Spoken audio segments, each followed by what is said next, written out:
rechinas los dientes todas las noches y esto los daña. Esto se llama bruxismo, un hábito común durante el sueño que consiste en apretar o rechinar los dientes.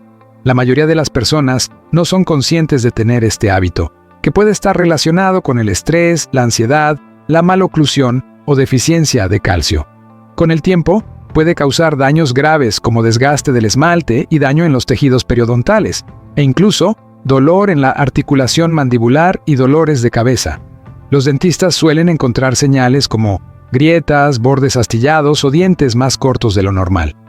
La mejor defensa es un protector bucal nocturno hecho a medida. Este dispositivo transparente absorbe la presión del rechinamiento, protegiendo el esmalte y previniendo más daños,